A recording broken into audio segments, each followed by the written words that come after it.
আকাশ থেকে তাকালে মনে হবে যেন রাস্তা জুড়ে শুয়ে আছেন নেইমার। ব্রাজিলের দক্ষিণাঞ্চলীয় শহর নোভো হামবুর্গের একটি সড়কে আঁকা হয়েছে দেশটির সর্বকালের সর্বোচ্চ গোলদাতার বিশাল প্রতিকৃতি। বিশ্বকাপকে সামনে রেখে স্থানীয়দের মধ্যে ফুটবল উন্মাদনা ছড়িয়ে দিতেই নেওয়া হয়েছে এই ব্যতিক্রমী উদ্যোগ।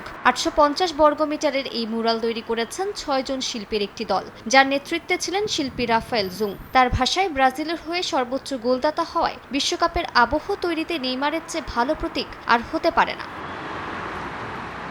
তবে এত বড় শিল্পকর্ম তৈরি করাও ছিল না সহজ। আধুনিক প্রযুক্তি সহায়তায় কাজটি সম্পন্ন করেছেন শিল্পীরা। অগমেন্টেড রিয়েলিটি বা এআর চশমা ব্যবহার করে প্রথমে ডিজাইনের খসড়া তৈরি করা হয়। এরপর ড্রোনের সাহায্যে ওপর থেকে পুরো কাজ পর্যবেক্ষণ করে নিশ্চিত করা হয়েছে প্রতিকৃতির নিখুঁত অনুপাত।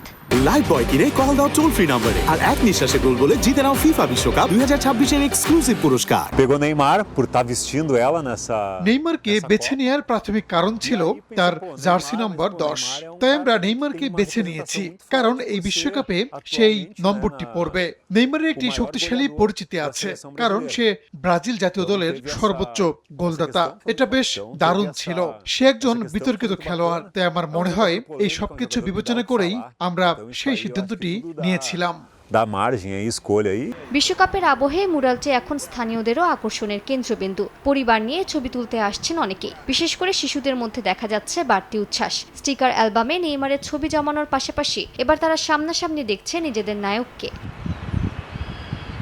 বিশ্বকাপ এলেই ব্রাজিলের অনেক পাড়ায় রাস্তাঘাট রঙিন করে তোলার ঐতিহ্য রয়েছে। জাতীয় দলের প্রতি সমর্থন জানাতে বাড়ির সামনে অলিগলিতে আঁকা হয় নানা নকশা। তবে এবারের এই বিশাল নেইমার মুরাল সেই ঐতিহ্যকে নিয়ে গেছে এক নতুন উচ্চতায়। মালিহা সুহরওয়ার্দী, সময় সংবাদ।